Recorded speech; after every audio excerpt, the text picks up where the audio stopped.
Lula ontem se reuniu com esportistas e grandes empresários. O PIB, certo? Estava ali. Nomes fortes, lá? Paulinha. Nomes bem fortes, hein? E nomes que estão meio junto com o Bolsonaro, hein? Me expliquem. Olha, tava Abílio Diniz, Flávio Rocha, que sempre foi anti-Lula, estava também.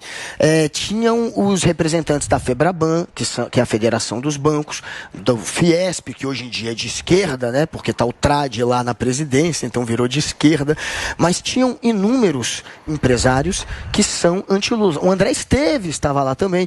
Inúmeros empresários que ao longo dos últimos anos ou foram anti-Lula e nos últimos anos deixaram de ser, ou eram anti-Lula até ontem, ou ainda são. Tem empresários bolsonaristas que participaram. E por que está acontecendo isso?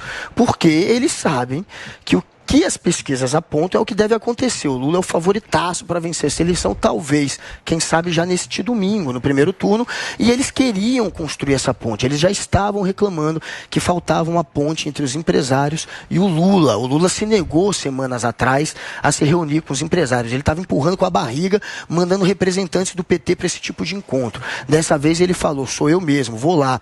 E aí rolou esse encontro com muito mais empresários do que um encontro que teve recentemente entre empresários e o presidente Bolsonaro, que é um mau sinal para o presidente. E o Lula, construindo essa rede de apoio na reta final da eleição, ele cria aquela sensação de sprint. É como se fosse um sprint final para conseguir aqueles votos extras que podem decidir a eleição no primeiro turno. Até porque, como ele disse ontem, a eleição não está ganha ainda no primeiro turno. Ela pode sim chegar ao segundo. Ele não pode ficar no salto alto. Ele precisa de todos os votos. Então ele precisa insistir para que empresários, artistas e esportistas, ele se reuniu com vários esportistas ontem também, votem no Lula e façam essa campanha pelo voto útil, sem que a campanha do presidente tenha que fazer objetivamente e diretamente esse apelo pelo voto útil. Eles criam esse sentimento apelando para os influenciadores. A todos que nos acompanham através do rádio, são 10 horas e 49 minutos para vocês que chegaram agora. A gente está repercutindo um pouco a agenda dos candidatos à presidência da República, falamos bastante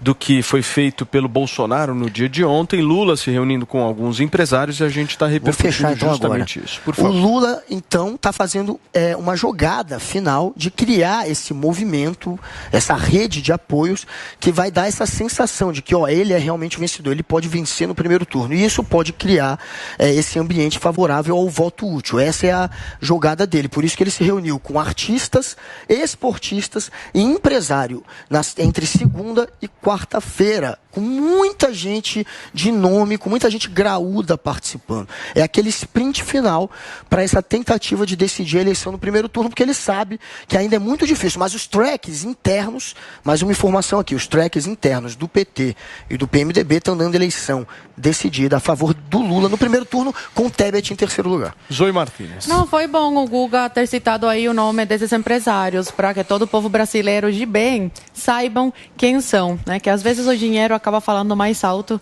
e isso aí é mais uma prova disso, apoiar uma pessoa sem caráter e sem lealdade, né, às suas bandeiras. Mais uma vez a gente vê aí como ele não cumpre com nada que ele promete, com as palavras que ele fala, não segue o que ele prega, com essa questão aí da arma. Lembra vocês que esse mesmo ano, não faz muito tempo, ele falou, tenho 76 anos, nunca tive interesse em ter arma. Mais uma contradição. Agora apareceu falando que andava armado. Para quê? Para se proteger dos bandidinhos que ele fala que roubam um celular, roubam R$50 para tomar sua cervejinha no fim do dia? Por que se proteger desses bandidos de bem que ele tanto defende? Deixa que te roubem, Lula. Uma hipocrisia o seu discurso, e uma hipocrisia muito grande também de quem te apoia e vota em você. Enquanto você tá rico aí, você vê as contradições da vida. Eles defendem igualdade para todo mundo, mas ele tá milionário, tá se negando até pagar imposto, né? Recebeu milhões aí através das palestras milionárias que ele dava e agora não quer pagar imposto como todo brasileiro. Roubou, saqueou o Brasil e ainda por cima se recusa a pagar impostos. Enquanto ele está milionário, os seus apoiadores estão aí na pobreza. Enquanto ele anda com seguranças armados até os dentes, os seus seguidores, apoiadores, né, eleitores estão aí à mercê da bandidagem. Então você vê a hipocrisia do discurso dele e como a diferença entre um candidato que fala e faz, né, no seu dia a dia o que ele promete, ou as bandeiras que ele defende na frente das câmeras, e um candidato que defende defende uma coisa, mas faz outra. Uma hora a máscara cai, uma hora ele não percebe, né, que saiu da personagem. Porque o que o Lula está fazendo agora na campanha, tentando ganhar votos aí, tentando chegar à presidência, é fingir ser uma coisa que ele não é. Só que em atos falhos ele acaba soltando esse tipo de coisa. Por exemplo, que uns meses atrás não se lembrava que tinha falado que ele nunca quis ter uma arma. E agora, num ato falho, quando a máscara caiu, quando esqueceu que tinha que continuar na personagem, falou que usava arma. É isso que o povo brasileiro quer? Um candidato que está querendo aí entrar na presidência e que fala uma coisa e faz outra? Pensa aí, povo brasileiro, que vocês têm até domingo para decidir se vocês querem ser governados por um grande hipócrita. Muito bem, nós estamos ao vivo aqui na Jovem Pan News, são 10 horas e 53 minutos. Paulinho, quero te ouvir aí a respeito dessa reunião, dessa estratégia toda que o Lula está traçando aí de se reunir com esportistas, essa reunião, esse jantar que foi feito na casa do empresário João Camargo ontem à noite. Quero um pouco de avaliação sua.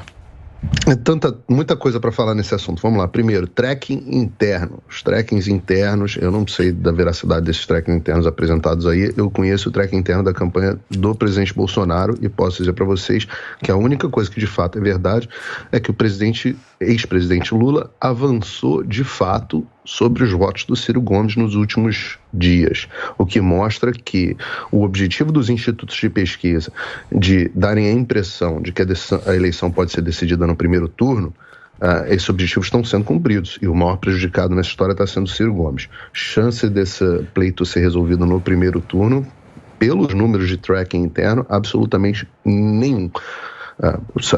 Vamos descobrir quem está certo daqui a alguns dias. Eu prometo que eu vou observar com toda a curiosidade. Agora, especificamente sobre o ponto que nós estamos. Quando eu falo de estado de doença mental, é desse tipo de coisa que eu estou falando, é exatamente disso aí.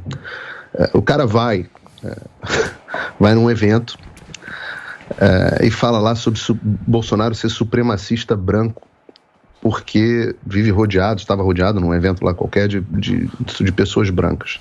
Só que o sujeito fala isso dentro de uma reunião na mansão de um empresário onde só tem branco.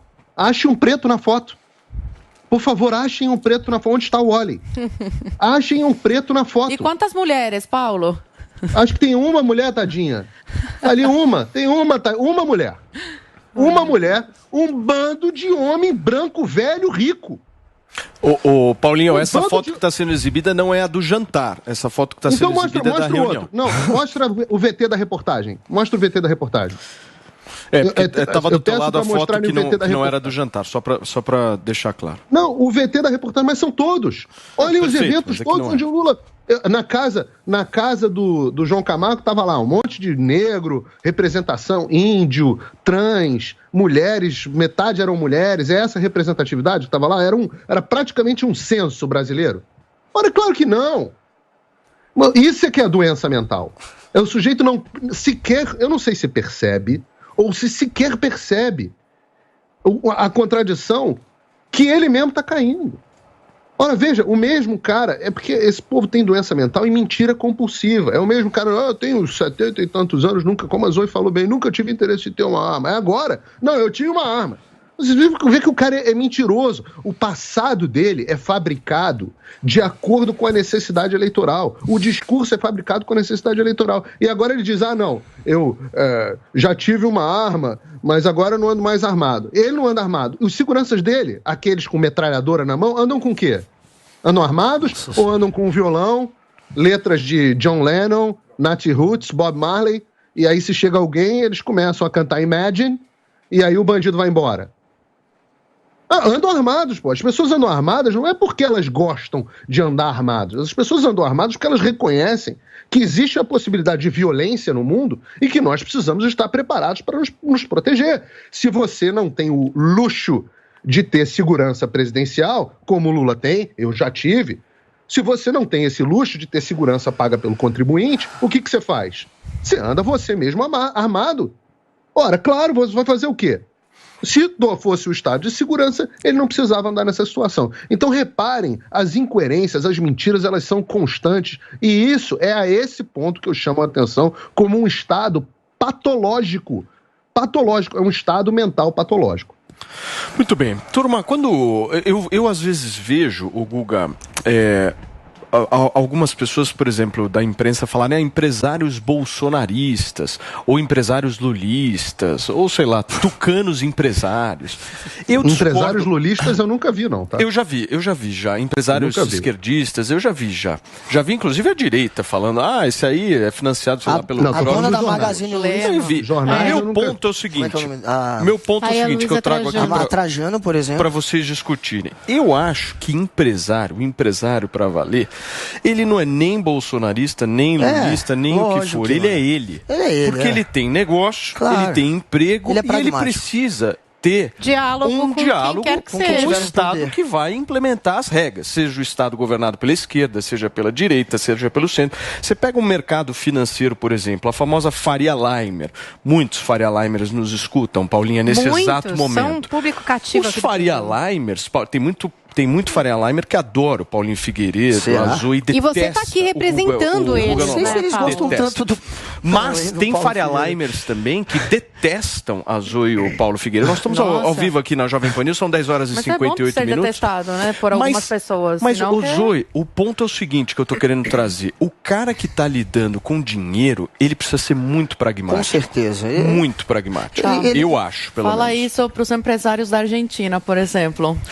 Quantas empresas fecharam na Argentina pelo caos econômico? Mas o que eu estou dizendo é o seguinte, lá na Argentina, os empresários da Argentina estão tendo um diálogo com a Cristina Kirchner, por exemplo. Os caras estão tendo que se relacionar com ela, não tem jeito. Cadê as imagens que o Paulinho Figueiredo queria? Coloca aí. A imagem do jantar. Vini, essas imagens é o seguinte, peraí, deixa eu organizar aqui a bagaça. Essas imagens, coloca na tela de novo, só pra gente deixar sempre... Pode soltar. Essa imagem que a gente está vendo agora é da reunião, se eu não me engano, da tarde que o Lula teve com algumas figuras que trabalharam com Geraldo Alckmin. Nós vimos vários ex-secretários de Geraldo Alckmin. Heloísa Arruda, Silvio Torres, Floriano Pêsaro, eu vi vários aí na imagem, bastante que foi organizada pelo Geraldo Alckmin para falar, quem trabalhou comigo tá com o Lula.